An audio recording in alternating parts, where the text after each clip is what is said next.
Okay, it is time to call the June 1st, 2021 Governing Council meeting to order. Mark needs 30 seconds, Jen. Oh, I thought that we had already done that. We are live. Okay. Okay.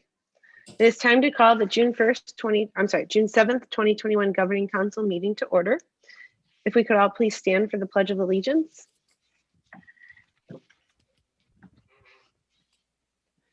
I pledge allegiance to the flag of the United States of America and to the republic for which it stands, one nation, under God, indivisible, with liberty and justice for all.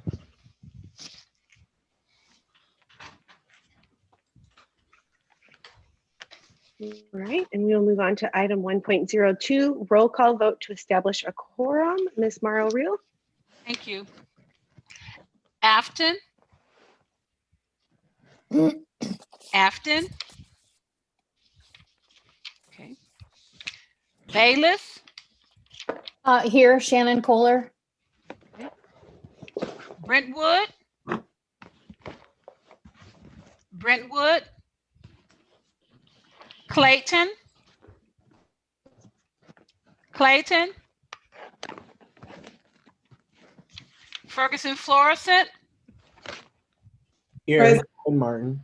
Did I hear two people? You did, but Kevin Martin is the main rep. Okay, thank you.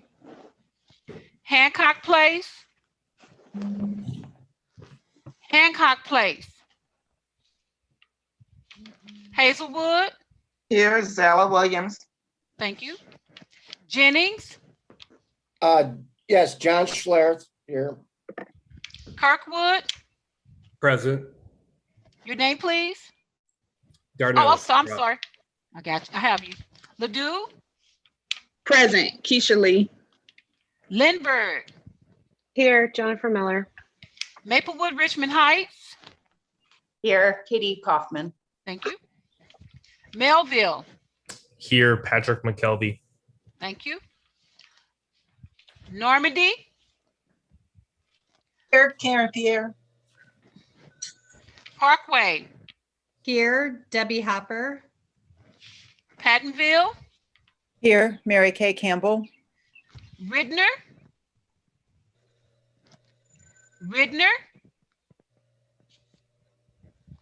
Riverview Gardens here. Rockwood. Rockwood. Here, Lynn Mediette. University City. Here, Joanne Suda. Valley Park. Here, Adam Watson. Webster Groves. Present, Alex Kahn. Thank you. All right, thank you. 1, 2, 3, 4, 5. I think we have. We do have a quorum. Yes. All right, great. Thank Thank you. All right, we will move on to item 2.01. Dr. Keenan, are there any changes to the agenda? No, they are not. All right, and do we have a motion to approve the agenda for tonight's meeting? So moved, Zella Williams. Okay. All right, second? Second, Parkway. All right, any discussion? All right, those in favor say aye. Aye. Aye. And those against? Any abstentions? All right, motion approved. Moving on to item 3.01. Do we have a motion to approve the minutes from the December 7th, 2020 Governing Council meeting? I'm sorry, I changed the wrong date. Or I didn't change. It was March 1st, 2021 Governing Council meeting. Rita, So is that the moved. correct date? Sorry. Yeah. Sorry, I'm muted. Yes, it is the correct date, March Okay. 1st. Sorry. Okay, so I heard a first. Was that Deborah? So Hopper? move, Parkway, yes. Uh-huh. All right. Second, And a University City. All right, any discussion or questions? Those in favor say aye. Aye. Those opposed say nay. And any abstentions? All right, motion approved. Moving on to item 4.01, public speakers. I believe that we do not have any tonight. Is that correct, Rita? There were none submitted. Okay, thank you. And then item 5.01, PAC updates. I believe that will be Ms. Rebby Goebel. I am here. If we can read it, can we switch over to my slides? Great. Thank you, everybody, especially all of our new Governing Council members for the opportunity to present. This will be my last update that I present on behalf of the Parent Advisory Council. As you will see here on my next slide, we have some new incoming members for our 2021-2022 school year PAC Executive Committee. Dr. Kamisha Carter is going to be your incoming president. She is here on the call tonight as well, getting the same orientation that you all are getting. And Mr. Rob Eaton is our incoming recording secretary. And Ms. Bridget Wildschutz is going to be continuing as our corresponding secretary.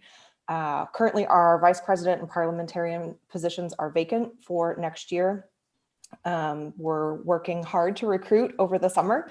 So hopefully in our next update in September, Dr. Carter will have a fuller executive committee to discuss. And we did want to take just a minute to thank myself, but also Ashley Harrison Lawson and Terry McCubry. Both Ashley and Terry have given numerous years of volunteer service to SSD and the PAC, and wanted to recognize their contributions to our organization.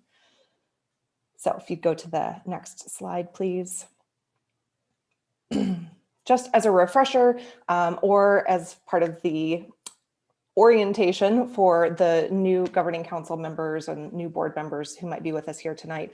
The SSD Parent Advisory Council is one of the three oversight bodies for special school district. And we are made up of parents and family members of the students who receive services. You can see here what our mission statement is. The emphasis is mine. Our focus has been over the last 4 years to ensure that we are collaborating proactively with administration and the other governing bodies, Governing Council and Board of Education for SSD, to make sure that the family perspective is included in decisions before they are made and in the planning, as opposed to reactively. And we've made some really great strides, and I'm sure Dr. Carter and her group, her executive committee, will continue that work. Next slide, please. We'll give you an update on where we stand. So in 2020 and 2021, our PAC focus was to continue to execute on that mission and ensure that we were supporting students receiving services, especially in the wild year that we had this past year, starting virtually, staying virtually in some districts, going back to some sort of a hybrid, what have you. It certainly ran the spectrum. And through all of that, working to improve communication between educators, administration, and families. We definitely saw an uptick in our numbers, which we'll see here on the next slide for our membership. So we showed continued growth. As you might imagine, we had a lot of people come at the very beginning of the school year, and it tapered off to a more manageable number as the school year went along. But we added 2 more active members, and by active, I mean someone who has at least attended one meeting throughout the school year. One thing we heard loud and clear was that it was so much easier to attend virtually via Zoom. So we're making it a priority as we move forward to ensure that there will continue to be an interactive virtual option for our members to attend and participate in our PAC meetings. So we had an average of 16 members attend each district. Roughly 12 districts were represented at each of our meetings. We welcomed 8 new members. The ones in italics are ones that were previously not represented on our PAC. So we're thrilled to have representation from Afton and Rittner. As you can see, the average of parent visitors dropped dramatically from first semester to second semester. Second semester is probably what we would expect to see moving forward. And then just to put it on everyone's radar, we did have some unrepresented districts again. Brentwood is in italics. It's the only one that dropped where we did have a representative, and now we no longer have a current representative, nor did we have anyone attend any of the meetings this past year from Brentwood. So if you represent those districts, we would be more than happy to work directly with you to try and increase the recruitment so that you get a parent voice at our table. Next slide, please. These are some questions that I had put to you, especially as a governing council member. One of the members asked me a really great question and it caught me off guard. So I went back and came up with these questions last year, and it was, okay, what can I take back to my Board of Education? What's the message? What's the story? So these would be some questions that I would ask you to consider as a governing council member, taking it back to your Board of Education. Are you including special education routinely in your own agendas? And are you getting feedback from families? One of the things that we hear across the board is that there aren't frequent enough opportunities for our families to speak directly to administration and give feedback on how their students are included in the general education setting. And then, are you actively supporting the parent advisory councils? Especially right now, can you give them a Zoom account? Can you help them with outreach? Help them with communication. SSD has really stepped up their game and is providing a lot of resources for the PACs. They are putting their money where their mouth is and providing really tangible, important resources for our parent advisory councils that are in those local districts. However, there are some things that are best supported through the partner school district.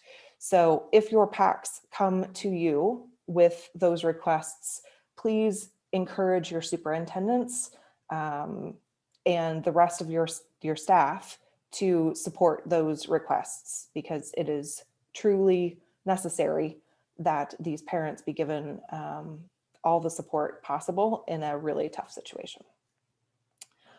So are there any questions? I think that's my last slide. Rita.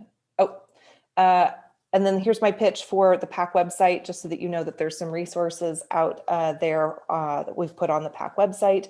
Here's the link directly to it. So if you do run into constituents, parents, families that are interested, you can point them to this. There are multiple links on SSD's webpage that will get you to our website. But again, here's the little shortened link that you can have it. On there, we have a list of all of the local PACs for every partner district. And if they have a website presence somewhere, we have linked directly to that. We also have links for helpful information. We've done a orientation video for parents to get familiar with the Parent Advisory Council. So links to that video is on our website as well. And we do include contact lists for all of the different partner districts so that parents have that information at their fingertips of who their case manager is, and it works up through all the SSD admin, as well as including key phone numbers for your partner districts. So it's a great place to point parents to if they're looking for more information or a way to get involved. I think that's it. If anybody has any questions, I would, for either me or I'll throw Kamisha. I'll put Dr. Carter on the spot, but if anybody has any questions for me, I'd be happy to answer those. It's not a question. This is Veronica Marvin River from Riverview Gardens. And I wanted to say, as a former PAC member myself, I just want to thank you for your service and the other individuals for their service as members of the SSD PAC. Thank you so much. It's No problem. truly been my honor to serve. And it's been a pleasure, and I'm happy to pass the reins to somebody else at this point. Thank you. So. I echo those sentiments, Rebby, and just thank you so much for all you've done for the PAC and over the time of your service in SSD. And I also want to welcome Dr. Carter.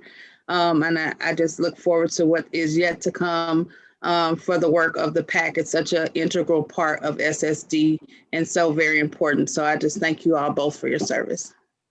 Thank you so much, Keisha. Yes, thank you, and enjoy your extra time with your family.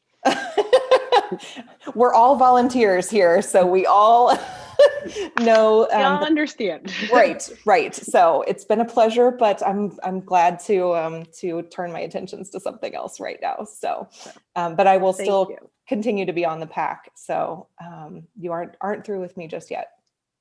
Good. Okay. All right. Well, thank you for so your time. much.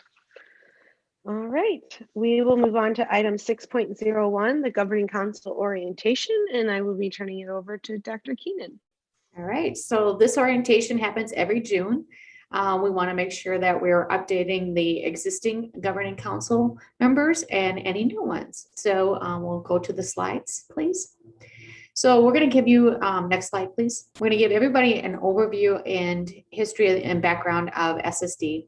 We're also going to talk about the origin of the Governing Council briefly, electing school board members. We'll talk a little bit about that, what that role is and what the purpose of that.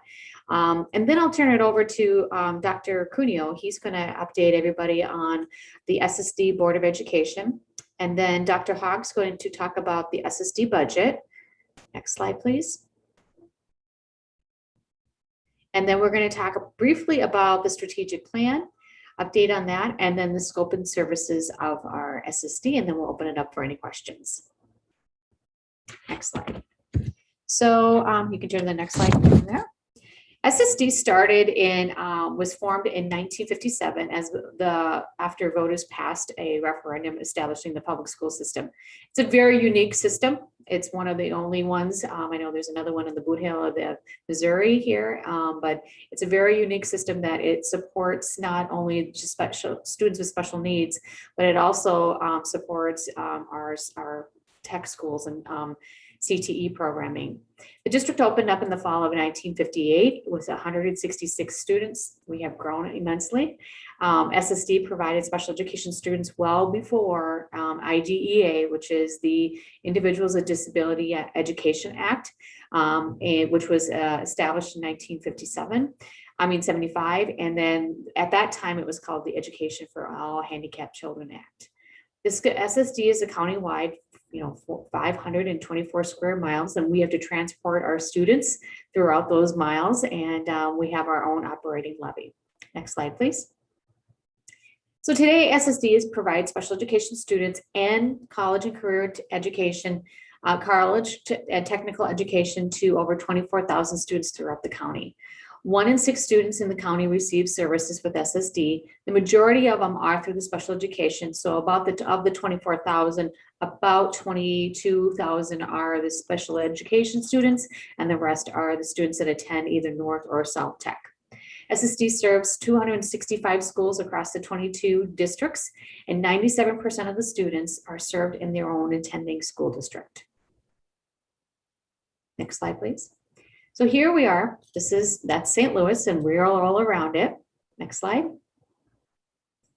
And these are the different 22 districts that all of you are representing. Next slide. And these indicate our 5 SSD schools. We have Northview, and we have Ackerman at the north. We have New Owner and Litzinger in the central, and then we have Southview, which is our K through 12 and beyond for our South Side students. Next slide, please. Then we have our 2 college and career technical schools, which is North Tech up in the north in the yellow, and then we have the South Tech at the bottom part of in Lindbergh. And these are the 265 schools that we support throughout the county.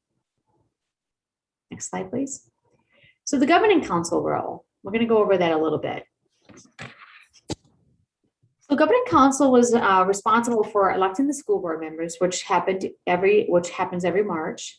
You are also responsible for approving, monitoring the annual SSD budget. So we give you updates at our 4 times a year meetings, and we update you. But in this meeting is the one that we are asking that you approve the budget. The SSD budget was approved by the SSD school board, and now they hand it off to the governing council to also approve it.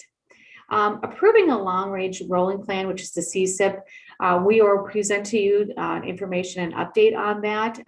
And then we also want to make sure that we're updating all of you on a quarterly basis. Next slide. And so electing the school board. The SSD board appoints appointments last for 3 years. Each board member represents one of the 7 sub-districts. Interested candidates complete an application, and we advertise that starting in December. Election is held during the public governing council meeting. We do have to have a quorum of the 22 partner districts, and we have to make sure that there's not only the number of districts, but the population that is represented. So in order to receive a seat on the SSD board, you have to have at least 12 districts and at least 500,055 residents in your districts. All right, I'm going to turn it over to Dr. Cuneo. All right, can everyone hear me? Yes. Good. All right, let's talk about the SSD board structure. Can we go to the next slide, please? There's 7 members on the SSD board, much like every one of the other boards, the school boards. It's led by the president and the vice president. Each member is elected to represent one of the 7 districts. Later on, and we'll go through these districts, and we'll tell you who is your representative on each one of these sub-districts. Next slide, please. Now, the SSD's board is the traditional board responsibilities, set policy and strategic direction.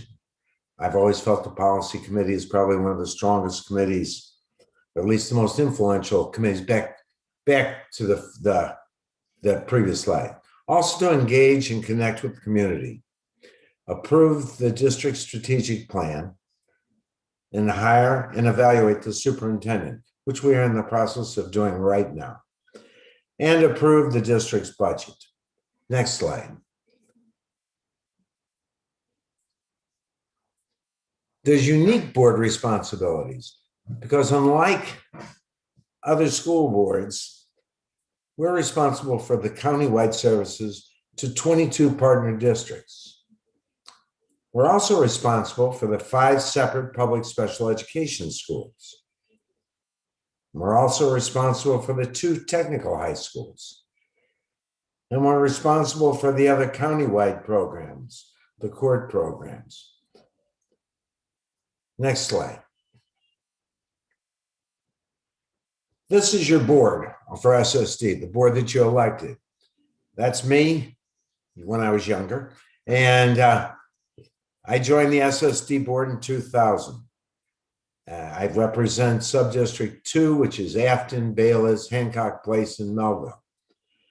I'm a clinical psychologist. I used to work with the Department of Mental Health. I was the head of the forensic division there and over Chester, which is our Max Secure Hospital in Illinois. And I currently work as a court psychologist and a consultant. And I also am an adjunct professor at SIU School of Medicine. Next slide. This is our vice president this year. Katie Pottro was elected in 2019, and she represents Subdistrict 3, which is Parkway School District. Her community involvement includes serving as a school volunteer and as a Girl Scout troop leader. Next slide. This is Dr. Yuval Asner. He was elected in 2020. He represents Subdistrict 7.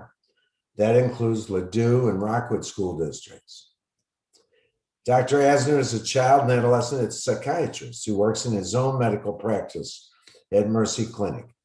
He completed his residency in psychiatry and child and adolescent psychiatry at Johns Hopkins Hospital and is a member of the American Academy of Child and Adolescent Psychiatry. Next slide. Then we have Dr. Meredith Byers. She was elected to our board in 2021, and she represents Subdistrict 5. Now that includes Brentwood, Kirkwood, Lindbergh, Maplewood, Richmond Heights, Valley Park, and Webster Grove school districts. Next slide. Then we have Curtis Faulkner. Curtis Faulkner was elected to SSD's board in 2018. He represents Subdistrict 1. That includes Hazelwood and Jennings school districts. His community involvement includes volunteering and serving on a variety of committees in the Hazelwood School District. Next slide. And then we have Tiffany Hudsor. Tiffany was elected to the SSD board in 2021. She represents Subdistrict 6, which includes Clayton, Normandy, Rittner, and University school districts.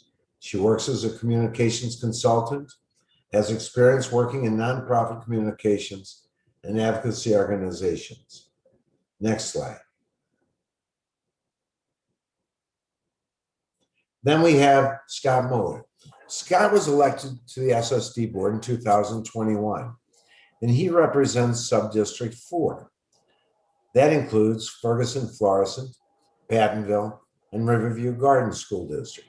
He's a social studies teacher at Parkway North High School, where he has served as an athletic coach and is a founding member of the Social Justice Action Committee at Parkway North. Next slide. Before I go to turn you over to for the SSD budget, I'd like to thank you all for coming tonight. And we at SSD as the board are more than willing to serve and want to corroborate with both you and the PAC in providing the best services for our children. Now I'd like to turn it over to the budget. Thank you. Great. Thank you, Dr. Cuneo. Next slide, please, Rita. So I'll give you just a brief overview this evening of how the special school district budget works. Works very similar to the budgets in your district. So you'll understand or identify with a lot of the terms that we'll use this evening. The first is our funds. So we have money set aside in 3 funds. Operating fund, which is our general fund, our special revenue fund, which is the teacher's fund or the fund that pays certified staff. And then we have our capital projects funds, which funds renovations, building, and other projects to help keep our schools up and running. Also large technology projects as well. We do use the specific accounting codes, and they are used to determine where money goes, where money flows from, and how it's spent. So it identifies the program, the fund, the function, and the schools that it goes to. Next slide, please. So the general revenue and the teachers fund, those are funds 1 and 2. They're used for the day-to-day operation of the district. The revenue from those 2 funds come from the property taxes, as well as our state and federal funding. So items, as I mentioned earlier, that are paid from these funds include things such as the salaries for certified and classified staff, our benefits, our instructional supplies, transportation costs, food service, and other utilities and materials. Next slide, please. It's also used, the general revenue and the teachers fund combined balance are carried in these funds. It's a primary indicator of the district's financial viability and stability. And at a minimum, a school district should carry enough combined fund balance sufficient to make it through December without going negative on a fund balance basis. Next slide, please. So capital projects, again, are listed here on this. So money from this fund may only be spent, and once your money is put into a capital project fund, it really cannot be taken out. And it can only be spent on money for the erection of buildings, additions to buildings, remodeling or reconstruction, furnishing buildings, lease purchase obligations, purchases of real estate, and other capital outlay. So once your money is in your capital projects funds, it cannot be used for the items that we talked about on the previous slide, such as salaries, benefits, and some different materials. Next slide, please. So this is the breakdown of revenue for the special school district. 70% is from local, which is our taxes, and Prop C, which is your sales tax. State, which is 21%. Those are your DESI payments. That's your foundation formula and your classroom trust fund, as well as transportation. And then federal payments as well, and that's your IDEA and Part B funds. Next slide, please. So your local funds, and I just mentioned a little bit of this, property taxes are your main source of local funds. Local funds also include things such as fines, merchants and manufacturers, surtax, and earnings on investment. The tax rate is county-wide, and it's authorized by the voters. We set that each year by October 1st, much like you do in your own districts.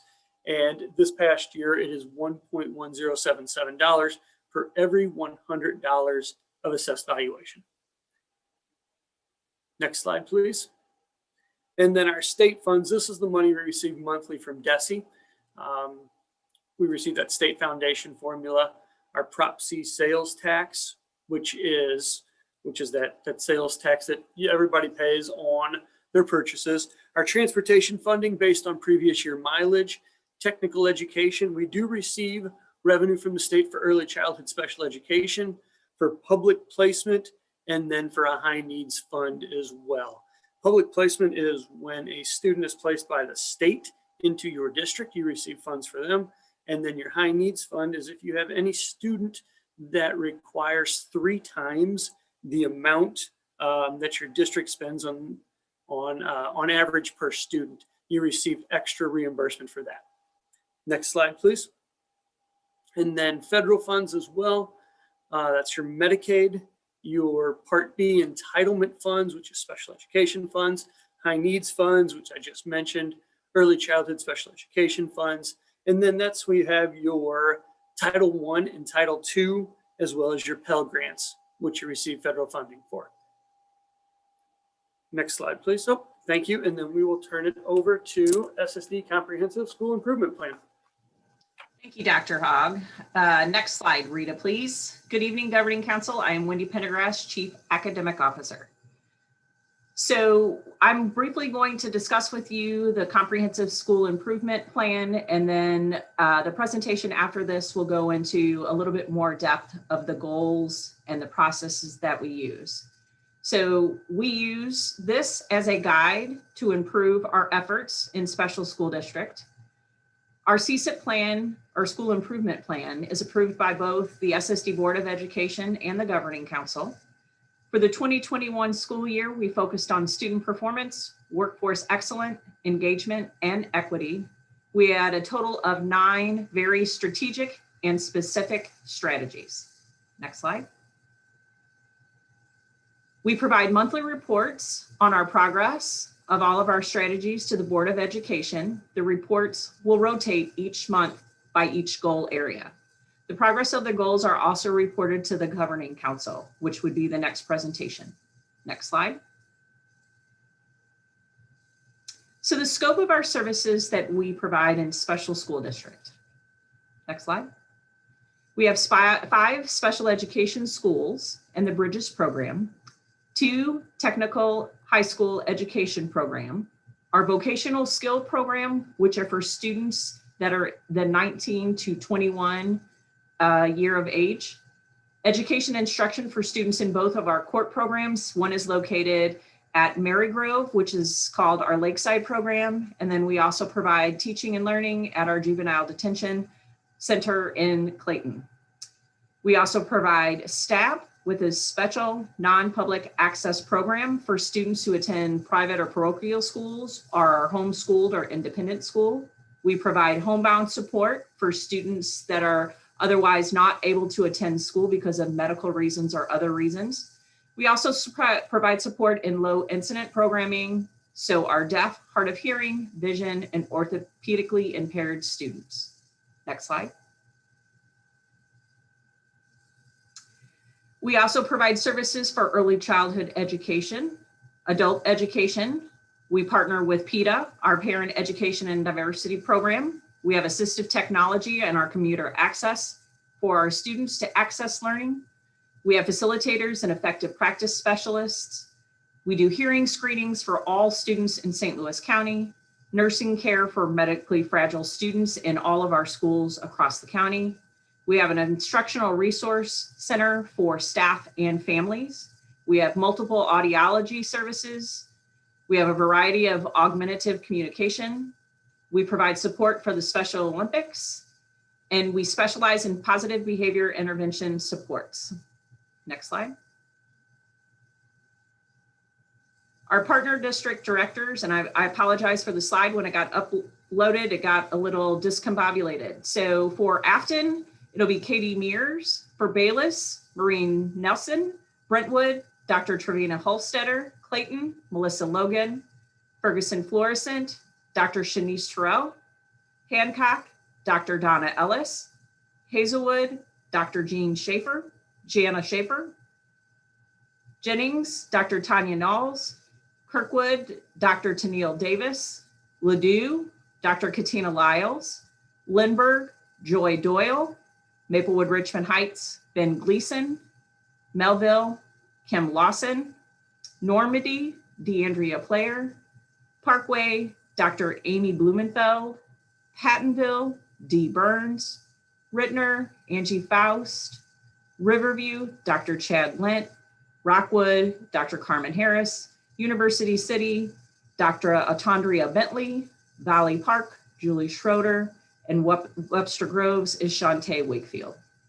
Next slide. And that concludes the presentation. Is there any questions?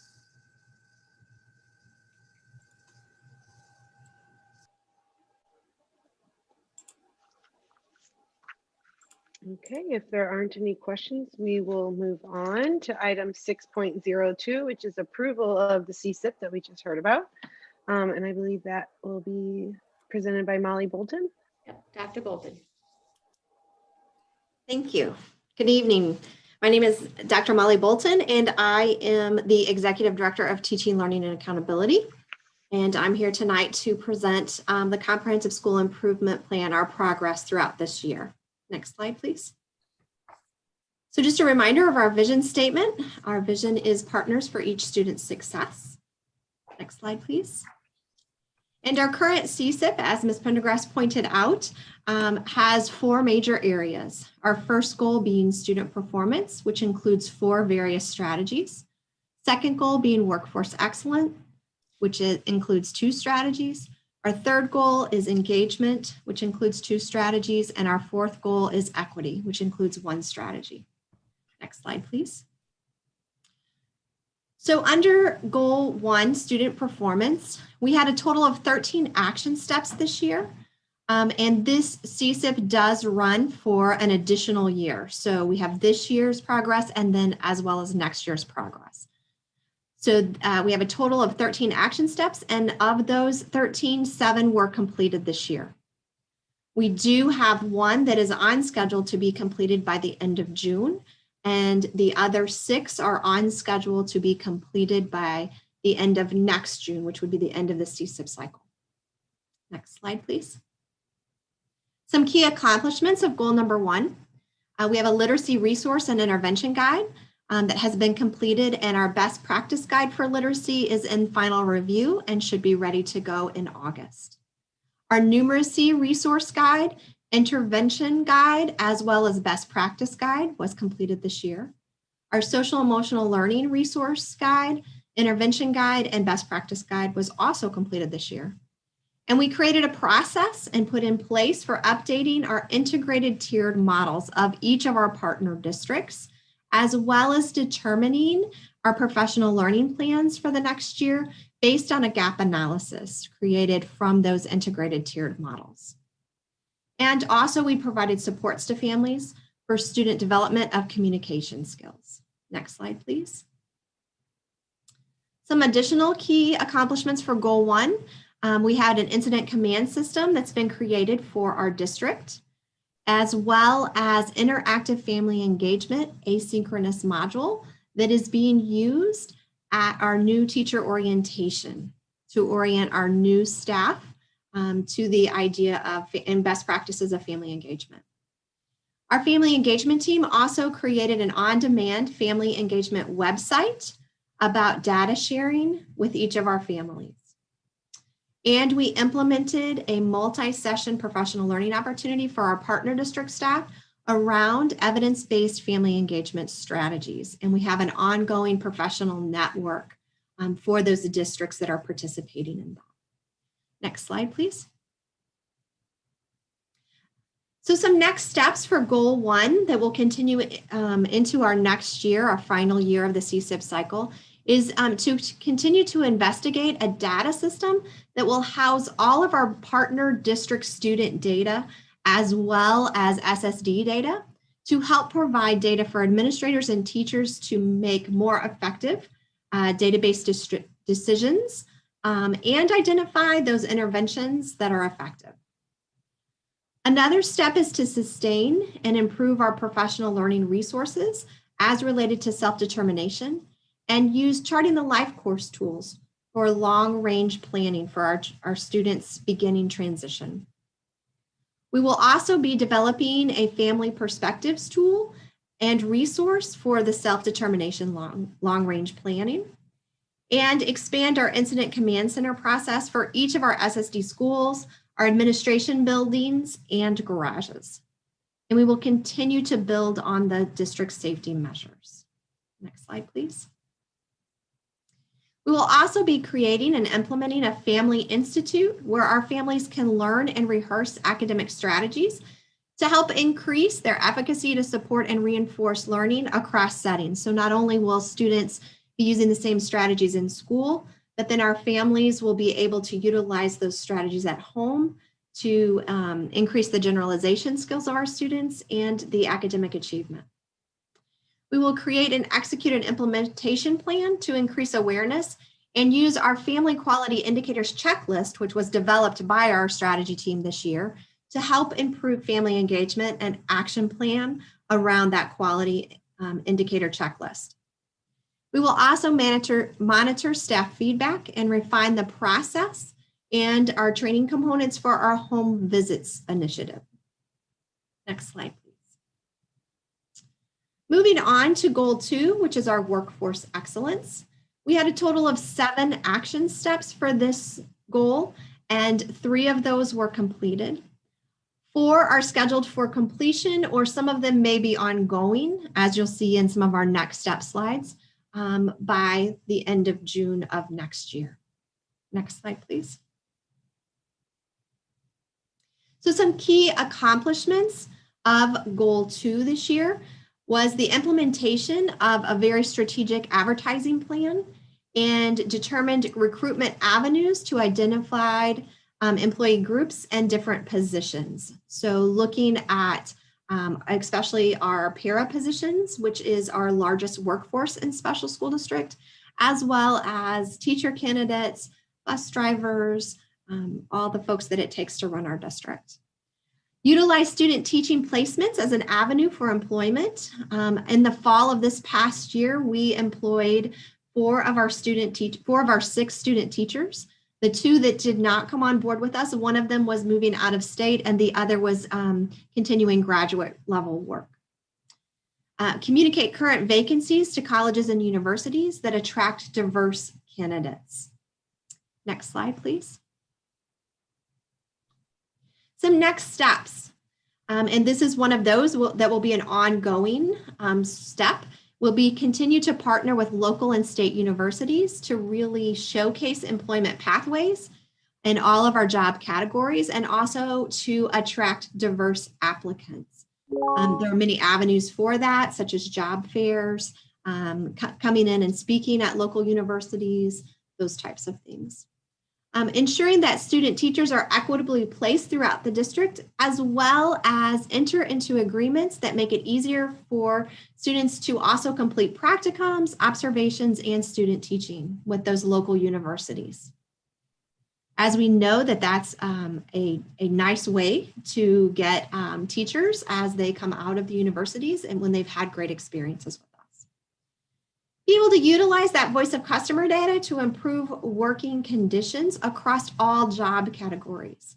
Recently, our HR department has is about to implement some what we call life cycle surveys so that our staff will be surveyed at the 2-week period, at the 60-day period, 90-day period, end of the year, to see how their experience in special school district is going, to see if they're lacking any support that we might be able to improve our practices and make sure that they get the support that they need. We know this will help with our retention of our employees. We will also continue to utilize local advertising to target diverse applicants.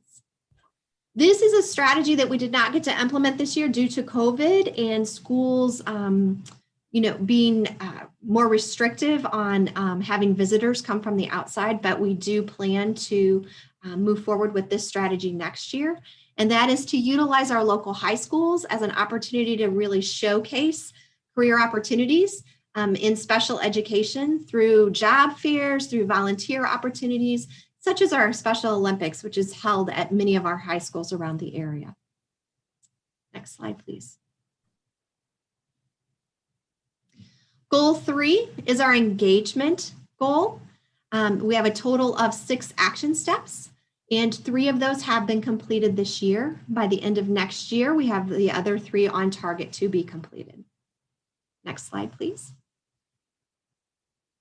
Some key accomplishments of Goal 3 this year has been to identify existing collaborations that have formal agreements throughout our district, and also refining the process for establishing those formal agreements with different industries, businesses, and agencies. We've also provided appropriate voice of customer or VOC data to help identify priority areas for improved student success. We utilize that voice of customer data in our decision-making in various aspects of the district. Next slide, please. Some next steps with Goal 3 as we move forward into next year. We are going to continue to work with our work groups to establish those formal agreements with the industries, businesses, and agency partners. And this team has created a rubric for what a formal agreement should entail. And so we'll really be working hard to make sure those agreements are meeting the criteria that we have set. We will also be evaluating existing voice of customer activities to ensure that those tools are being used and yielding the information that we need to make decisions. And lastly, establishing a process for introducing a new district-wide voice of customer questions and tools, as well as an annual review of the existing tools and questions to ensure there's still relevancy and that there's no overlap within those questions. Next slide, please. Goal 4 is our equity goal, and we have a total of 4 action steps. 3 of those were completed this year, and 1 is on schedule to be completed next year. Next slide. Accomplishments from our equity goal this year: we have developed and adapted a district-wide equity statement, as well as an equity framework that we will be training and utilizing in our decision-making. Also, there was an audit completed of our district-wide policies and regulations, looking at those from the lens of equity, and recommendations were provided to our policy committee that Dr. Cuneo referenced earlier. Next slide, please. Next steps for next year is we will be developing a learning plan to help build the capacity and mindset of our staff to increase those equitable outcomes for our students. Some things we'll be looking at specifically is specific application, professional learning around the equity framework for each one of our work groups. So taking our principles that are listed in our framework and showing work groups how they apply to their work area. We will also be looking at operational staff specific opportunities as well as instructional staff specific opportunities. Next slide, please.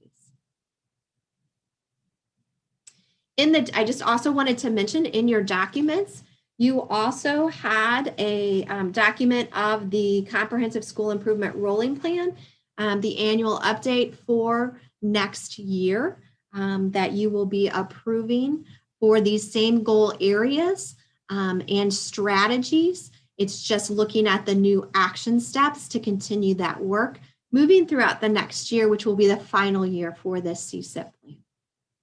Any questions? Yeah, this is Sheila Powell Walker from Ferguson Florissant. Thank you for the presentation. I had two questions. The first one had to do with, I think there's a plan to create some sort of a dashboard or data system that's going to assist with database decisions. And it sounded like maybe the effectiveness of interventions. And I wanted to hear a little bit more about the kinds of things that would be included in that dashboard. And then I have a second question. Do you want that now, or do you want me to wait until this one's been answered? I can answer this question and then entertain your second question, if that's okay with you. That's fine. Thank you. Okay. So we do have a project design team right now from our strategy team that is working on a technology solution and that is to be able to house different partner district data, such as achievement data, many of the district tests that are given, as well as attendance and discipline data to help. And then in addition to that would also be data that we collect through special school districts, such as our IEP goal data, as well as any additional student assessment data that we collect. So we're investigating a technology solution where we would be able to access that data from our partner districts, as well as the data from our systems. And that way our teachers, our admin, all of our staff would have access to be able to look at that data all in one place. What happens right now, especially in the partner districts, we interviewed some teachers that have to go up to 9 different places in order to access student data to really write a comprehensive IEP. So we're really looking for a solution where we can bring all that data together and really help be a little bit more efficacious, if you will, in taking our time to analyze the data and make plans rather than taking the time to gather all the data, if that makes sense. It does. Thank you. And I'm looking Can forward. I ask a follow-up question about that too, before you ask your next one? I wasn't actually asking my next one. Okay, sorry, go ahead. I was just telling her thank you and that I look forward to hearing a little more about that as that develops. Please go ahead, Madam President. Thank you. I'm curious, I'm really glad to hear that would help teachers with their, everything they do all day long. I'm also curious though, is there a way with housing that data in one place, if it also will be helpful to parents when they're getting reports? For example, instead of getting your report card from your school district and then I get separately mailed, progress reports and things, if that can also be housed together. So potentially, I would say, I can definitely take that back to the committee. Oftentimes your report cards are coming from your partner districts, and those progress reports are a requirement for special school district to have to report out on the goals. I do know some partner districts do send those together. The progress reports are a part of the report card cycle process. So, I think what I was trying to get at is that with like the student information systems that most districts use, parents are able to go in and access that information at any time, and reports that come from a special school district are not. I understand. Yes. And so definitely I will take that back to our committee to, as a potential feature that we would have like a parent portal similar to what you're saying, that they could access all their special school district data as well. Thank you for that. Thank you. Comment on that. So Jennifer, that's an interesting concept. I've never seen where you have a parent portal that goes into the IEP systems. They're very much standalone. They're locked in for security reasons, but I think it's a great way to think about how do we make sure that our families are able to see the parent information in and now in time. So we'll explore it. Thank you. Okay, and then my second question, and this may be something that you wouldn't necessarily have on hand, but I would like to see it at some point. You mentioned that one of the steps, the action steps, I think that had been completed was that you looked at your policies through the equity lens and made some changes to those policies. And I would just be interested in seeing one or two of those policies, you know, how they looked before and then how they look now once you all have looked at them through the equity lens, like just to see what the changes were that were made. Absolutely. So right now we have just made the recommendations to the policy committee. I'm not sure the policy committee has gotten into the changes yet. That was just completed, I believe, in March. So I think the policy committee will be taking those recommendations. Be more than happy to share those with you. Okay, thank you very much. Any other questions? All right, thank you very much. Okay, thank you so much, Dr. Bolton. I appreciate that. Okay, so now we will need to approve the CSIP. Is there a motion to approve the revision of the Comprehensive School Improvement Plan for the 21-22 school year? So moved. Is there a second? Second, Kevin from Ferg Floor.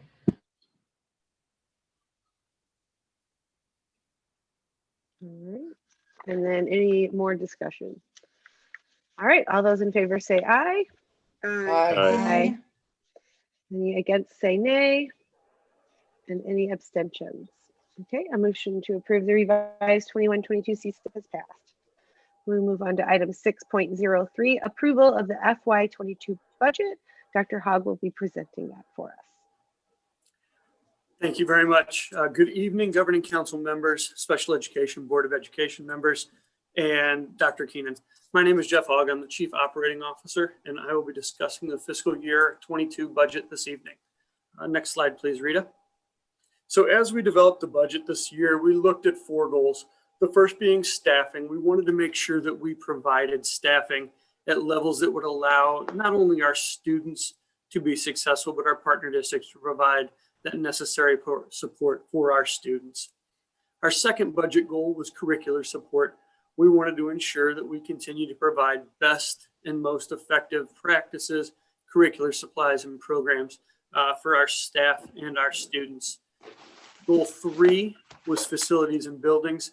And this is really just to continue to plan and keep our buildings safe and secure while being educationally inviting for our students.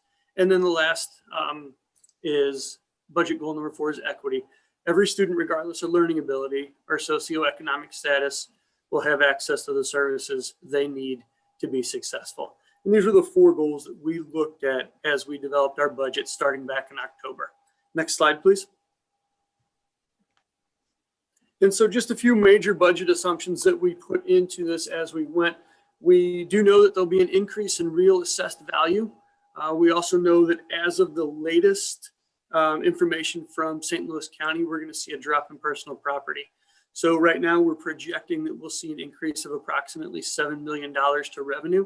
When we do this, if real estate would increase by 10%, we do not get to capture that 10%. We get to capture it at the rate of inflation, which is 1.4%.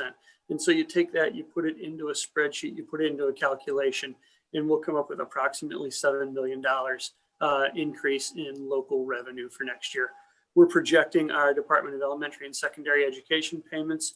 Those are the foundation formula, Prop C, which is your sales tax, and the other ones, transportation, and then the gaming fund as well will be the same. We'll still see a decrease in investment earnings. We saw a decrease in investment earnings this past year. They're just really, school districts are limited with where they can invest their money. And a lot of that is dependent on interest rates. And really right now, as you guys know, the interest rates just aren't out there for any kind of interest on money invested. And then disproportionality. will remain at approximately $5 million for partner districts. Next slide, please. And so on your screen now, you'll see revenue by source.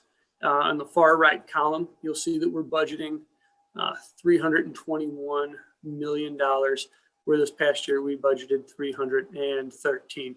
And so there'll be a little bit increase in our local revenue, like we talked about. We're projecting our county revenue, which is your fines that people have to pay and some of your forfeitures. We're projecting that right about the same. We do see, I know I just said that we're projecting our state payment to be similar to last year. You'll see a decrease there, but that's just in the accounting of the high needs fund.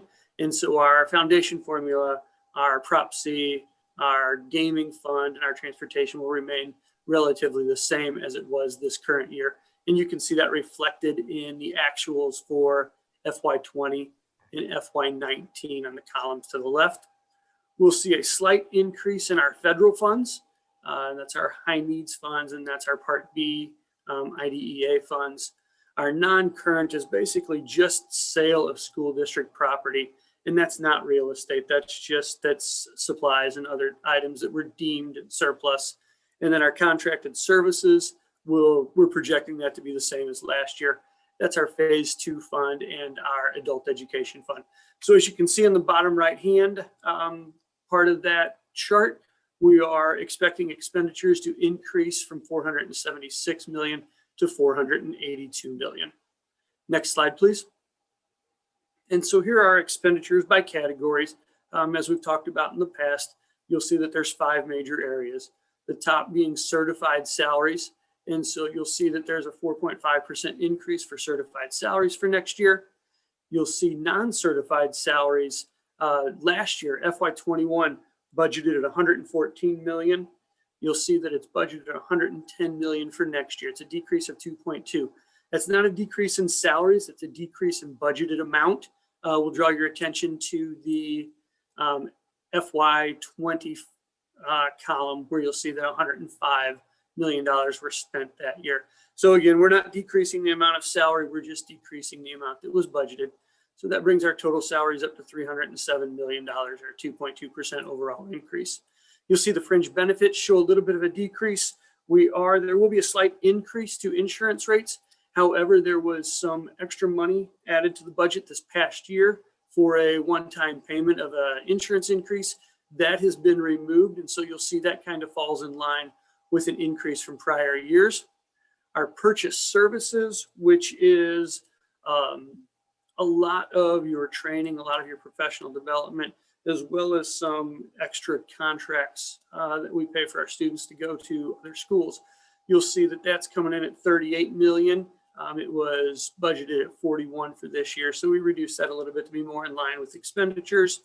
Our supplies were decreasing by 2.9%, but again, that's right around that $15 million range. And then capital outlay, you'll see an increase, but that's because we have some big projects coming due next year. We're renovating the entry and some parking at South Technical High School. We're renovating our bridges program and our bridges building. We're renovating audiology. And then there's a slight increase to school buses as raw materials go up. So you'll see that last year we projected a $496 million budget for expenditures. We're projecting 496 next year as well. Next slide, please. So again, summary of the revenue, you'll see the dark blue line is total revenue. The light blue line is total expenditures, and the gray line is for what was budgeted. So what we're looking to do is make those all a little more even as we move forward. Next slide, please. And so we did add positions this year. One of the, as you know, the first budget goal was positions so our students and our teachers can be successful. And so as we talked to our partner districts and really got an idea of what they needed, we are adding 35 teachers in our partner districts, a 0.5 vision for student services. That'll make that a full-time position. We're adding 3 speech language pathologists, 2 social workers, and 1 special education coordinator for a total of 41.5 positions in our partner districts. Next slide, please. And then in our SSD schools, we were much more aligned with staffing. So we'll add 4.5 teachers. We'll add 0.4 speech language pathologists, 1 social emotional behavior, 5 paraprofessionals, and 2.2 occupational therapists. Rita, if you could, for just a second, go back to the prior slide, please. I did want to touch base here. We added teachers in 3 different ways. We added staff by our normal way, which is where a district would come and say, we're adding this classroom, or we're adding these students to this particular part. We need to add a teacher. And so that was one way they could do it, was the traditional way through additional classrooms. The second was Dr. Keenan really wanted to take a look at caseloads this year. One area that she had heard some concerns with was that caseloads were high in a couple areas. And so we looked at a ratio of 15 students to 1 teacher. And if they were above that, we decided to add a teacher in that area to bring that caseload down to 15 to 1. And then the last way was through disproportionate money being put into the system, and that identified social workers in other areas where we could add teachers. So those were the 3 areas, or the 3 ways that we added teachers in our partner districts. Okay, Rita, if you could, next slide. And so you'll see we'll add 13.1 in our special school districts. Next slide, please. And then we added, this is our teaching and learning. And this is where we are adding people to support our teachers, to help them with what they do. We're adding 1 technology teacher as we go more and more towards that 1-to-1. We're adding 3 disproportionality teachers. We're adding 4.4 occupational therapists, OTPTs. We're adding 5 math and 2 instructional coaches. The 5 math will go with our current 5 communication arts instructional coaches to team up throughout the district. We're adding 1 para-facilitator to provide training for our paras. We're adding 5 effective practice specialists in our autism and social and emotional behavior areas, 3 social workers, 1 assistant director for professional learning, and they're solely going to work with teachers on how to meet goals within the IEP. We're going to look at adding 1 ABA coordinator and 11 ABA associates for a total of 37.4 support positions in our teaching and learning department. Next slide, please. And then again, with goal 3 being buildings and grounds, we are going to add 2 grounds crews and 1 distribution center hauler. The grounds crew will be offset by a reduction in contracted services. We contracted out for some landscaping. By pulling that back in, that'll give us greater control and a better, a quicker turnaround time to address some issues at our buildings. So we're going to add 3 there, plus the distribution center hauler will help with surplus in our buildings and free up some space in our buildings that some of our schools really need. Next slide, please. And so in total, we are going to add 95 positions. The majority of those are certified, which are your teaching positions. We're going to eliminate 43.5 positions. They are, the majority of those, probably 32 or 33 are para positions. And then we have certified positions eliminated as well. Nobody in this range here, in this 43.5, this was all through attrition in open positions. So there was nobody who lost a job in that 43.5 positions. Next slide, please. And that is our budget for FY22. I'd be more than happy to answer any questions at this point. I have a question. Okay. Can you please tell me what the role of a disproportionality teacher is?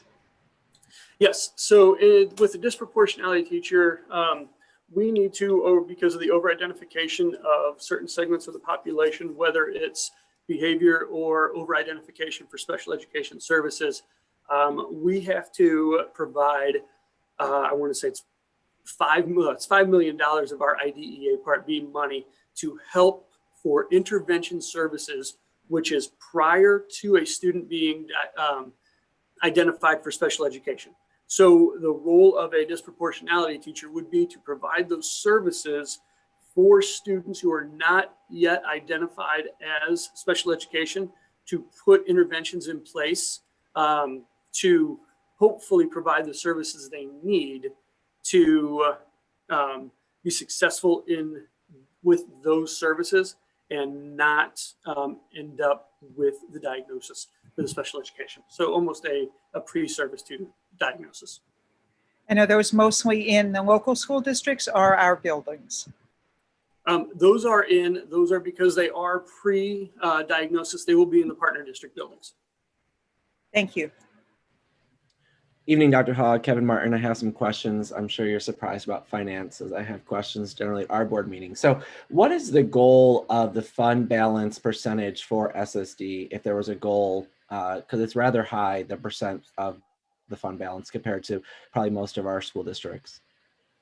So the goal is as we move forward and as the board continues to have conversations, what's been designated as a 6-month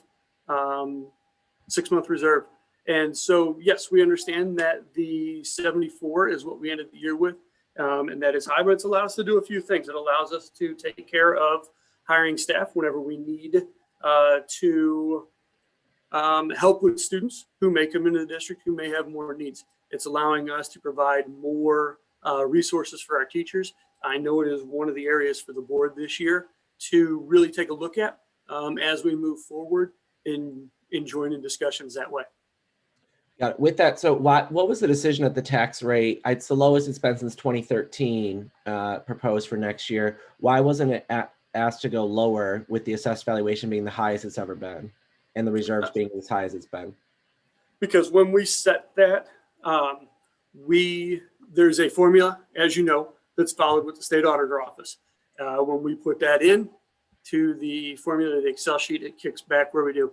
And so because of the Hancock Amendment, it rolls it back automatically. And so when we look at that, we then project forward what our revenue will be. Yes, while the real estate is coming in higher, we thought that we could we didn't want to roll that back right now.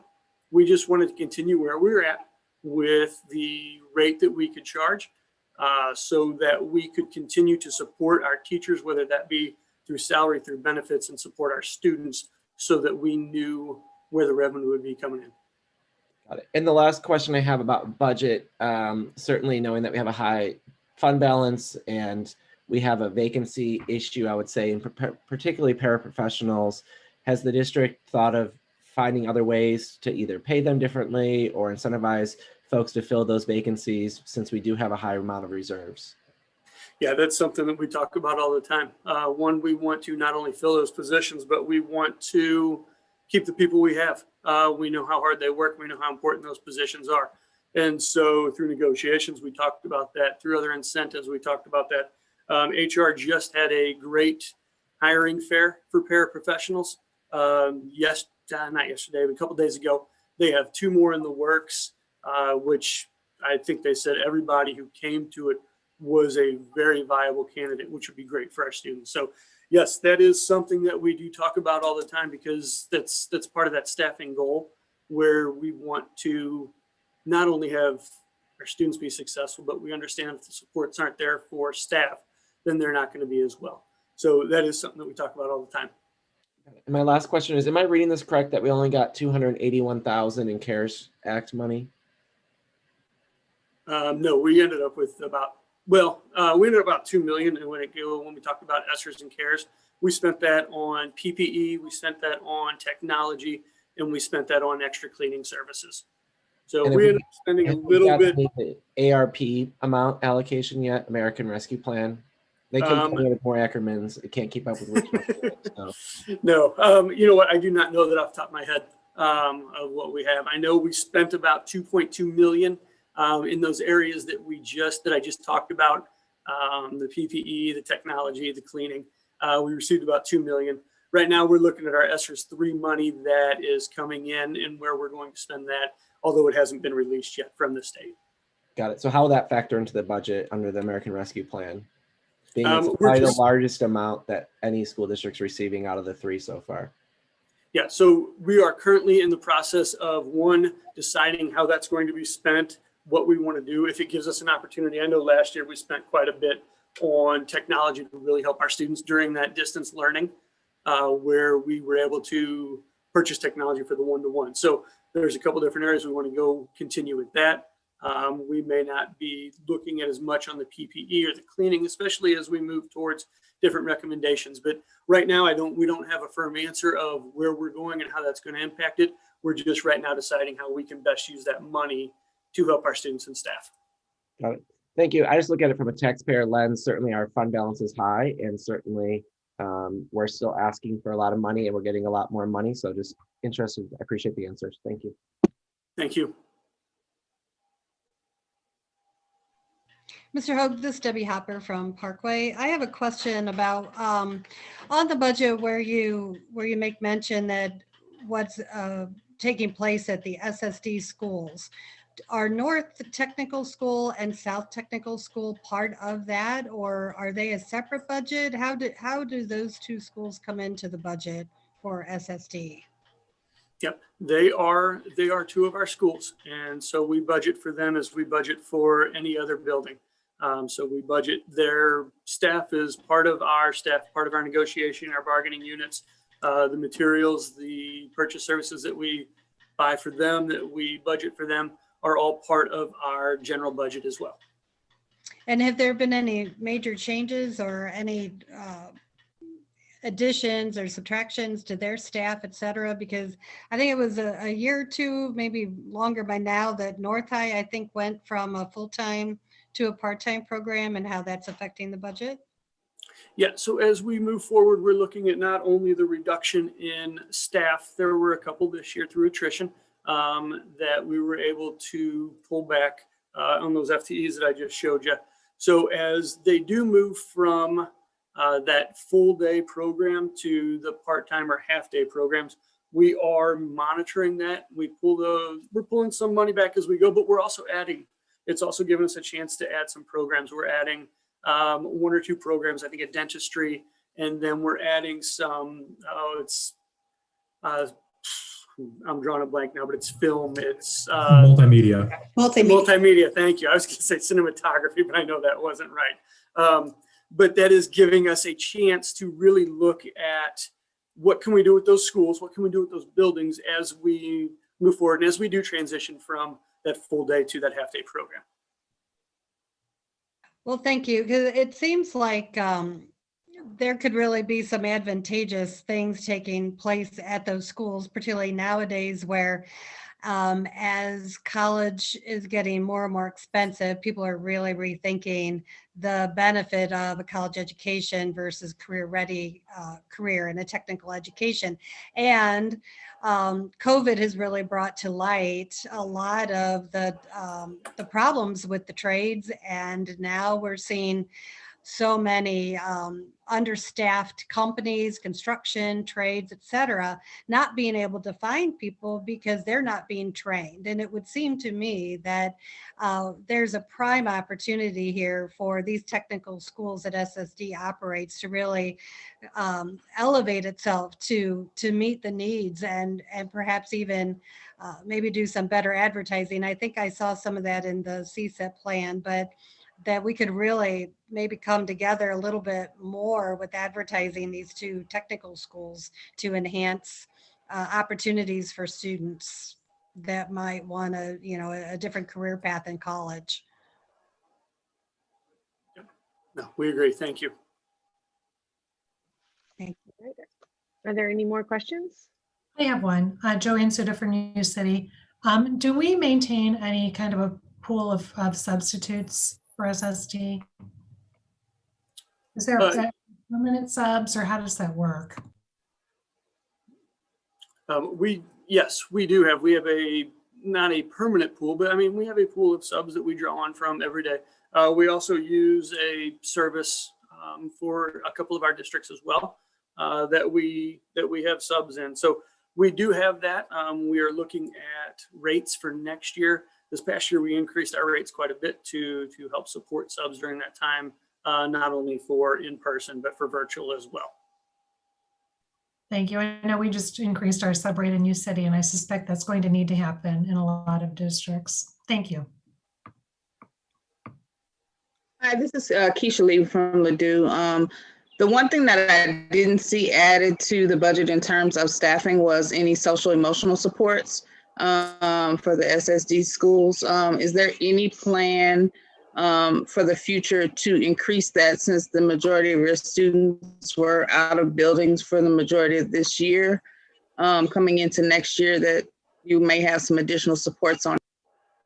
Yeah, there were a couple positions. There was one for our SSD schools with the social emotional behavior, and there was one, or there were 5 EPS, a couple for autism and a couple for social emotional behavior. But yeah, no, that's a great point. That's such an important topic right now, and so that is something that we'll continue to look at as we go. Did we add enough in those areas? Are they meeting the needs of our students? And again, yeah, I agree that social emotional behavior is such an important topic right now. We did add a couple, but that is something that we will continue to talk about as we move forward, not only through this budget cycle, but as we plan for next year. Thank you. All right, I think we might be ready to move on. So do we have a motion to approve the FY21 budget? I'm sorry, for the FY22 budget. So moved. In a second. Second. Did you get that, Rita? All right. And any discussion? Nope. Those in favor say aye. Aye. Aye. Against say nay. And any abstentions? Motion to approve the FY22 budget has passed. We will move on to item 6.04, communications update, and that will be Miss Jennifer Henry. Hello, good evening, Governing Council. I'm Jennifer Henry, the Executive Director of Communications.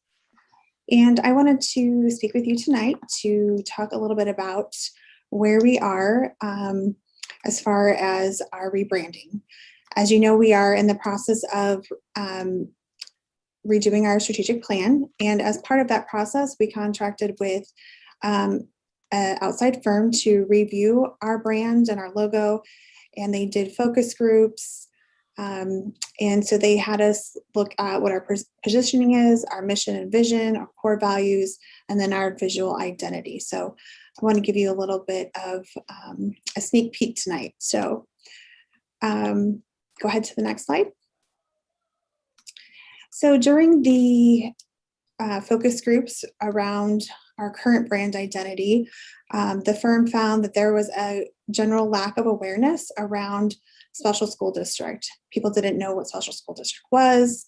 Many didn't know that we have tech schools or that we service the partner districts. They felt like there wasn't enough celebration about the great things that were happening in the district.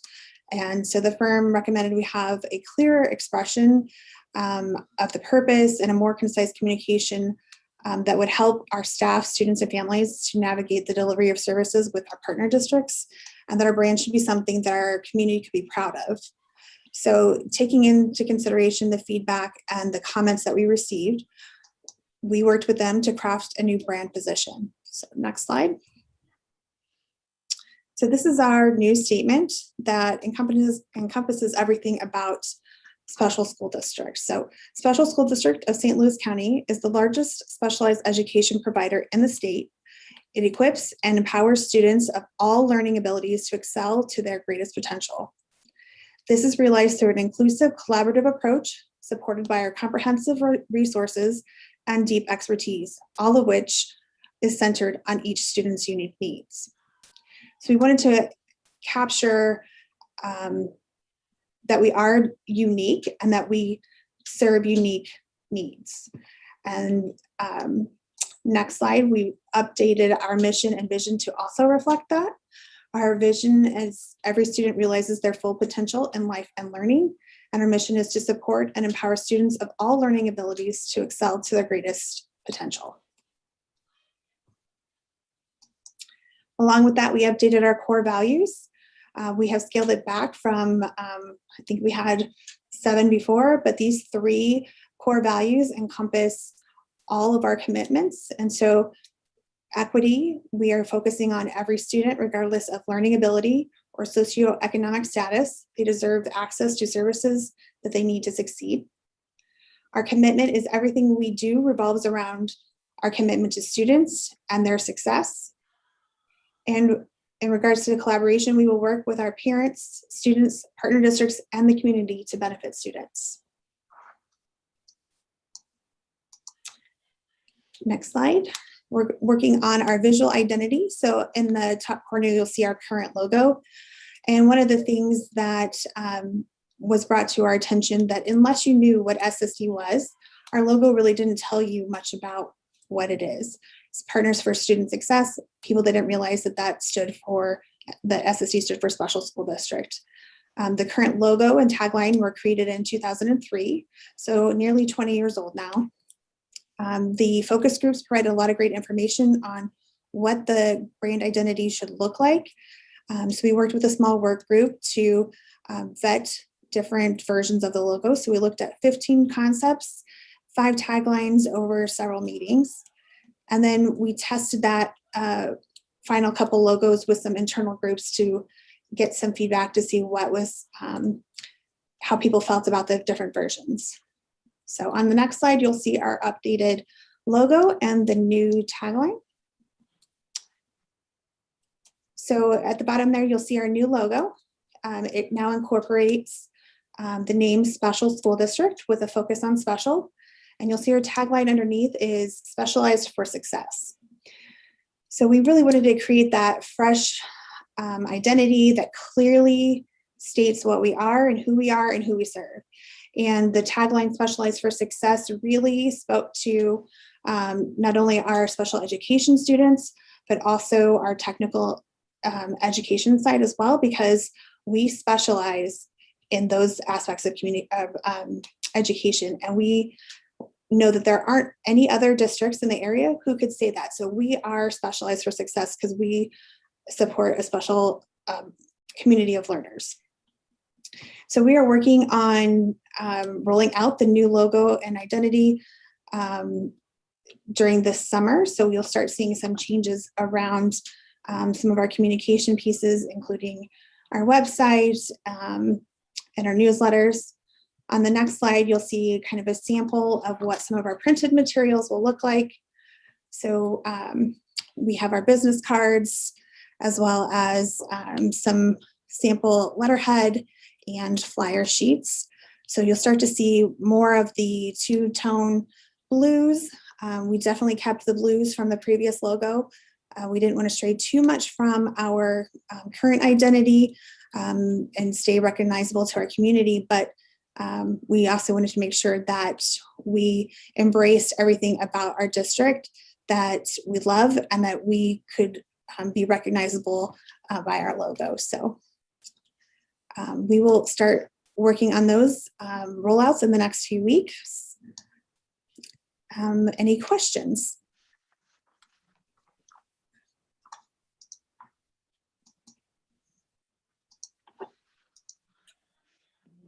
Well, thank you for that. Appreciate the update. All right, and now we will move on to item 7.01, approval of the FY21 budget adjustment. There is one item this evening, which was in board docs. Do I have a motion to approve the FY21 budget adjustment? So moved. This is Veronica from Riverview. All right, and a second? Second. All right, any questions? All right, all those in favor say aye. Aye. Aye. Against say nay. Any abstentions? All right, motion approved. We'll move on to item 8.01, approval of the governing council members to represent the governing council on the 2021-2022 Public Review Committee. Ms. Keisha Lee, Ms. Sheila Powell-Walker, and Mr. Larry Felton have all volunteered to serve on the 21-22 PRC.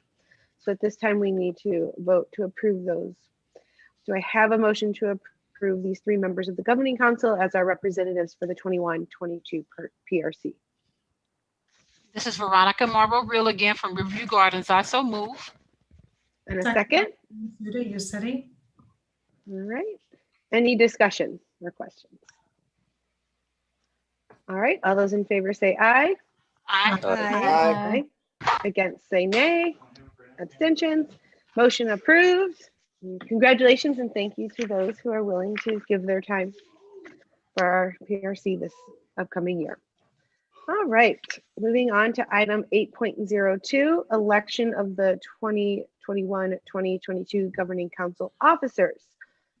So first, we will vote on each one separately. And so we have chair, vice chair, and secretary. Do I have a nomination for chair? I would like, this is Debbie Hopper, Parkway. I would like to nominate Jennifer Miller to continue in the role of chair. Thank you. And is there a second? Second. All right. Any discussion? All right. All those in favor say aye. Aye. Aye. Aye. Aye. Those against nay. Any abstentions? All right. Motion approved. We'll move on to vice chair. Is there a nomination for vice chair? I would like to nominate Keisha Lee to be vice chair. All right. Is there a second? Second, this is Sheila Powell Walker, Ferguson, Florissant. All right. Any discussion? All right. All those in favor say aye. Aye. Aye. Aye. Those against nay. Any abstentions? All right. Motion approved. Thank you. Congratulations, Keisha. And moving on to secretary. Do I have a nomination for secretary? I would like to nominate Veronica Morrow for secretary. All right. Is there a second? Second. Oh, go ahead. This is Debbie Hopper, second. All right. Any questions? All those in favor say aye. Aye. Aye. Aye. Those against nay. Any abstentions? All right. Motion approved. Thank you, everybody. All right. Our next item is item 8.04. And if we could go back to like the gallery view screen, I think it might be best for that. This is a discussion about our meeting format for the upcoming year. As you all know, we've been on Zoom for the past 15 months. We're just wondering if people feel like we need to continue in a virtual format. In general, there has been better meeting attendance with the Zoom meetings than when we had in-person meetings. So we just wanted to get a feel of what everyone thought.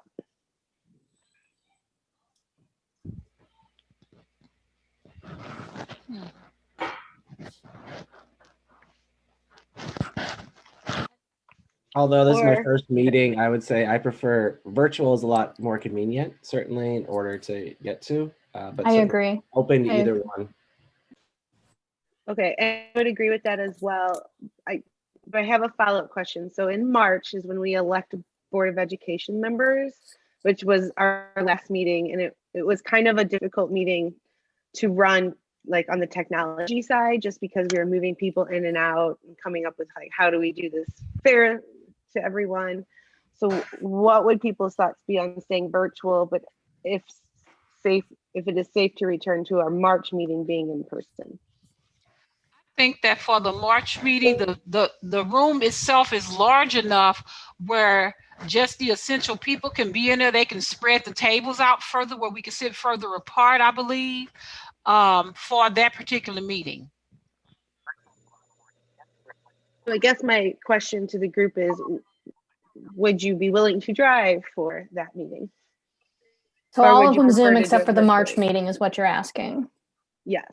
Yes, I think that People will be- sounds fair. I would agree.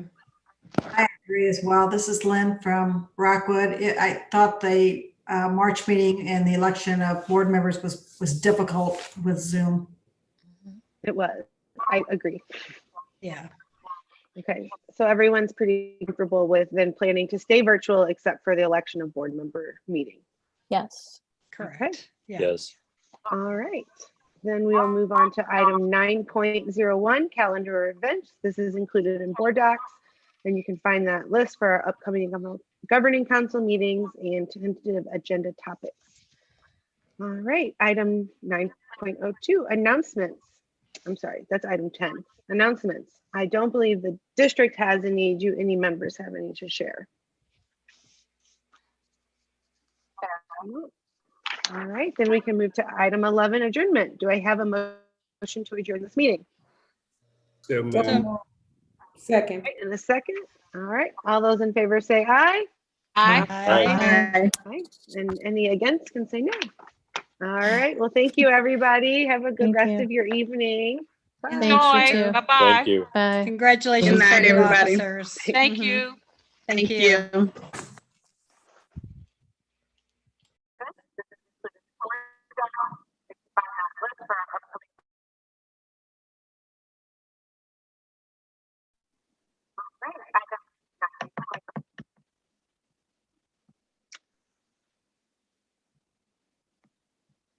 Okay. Have a good night, everyone.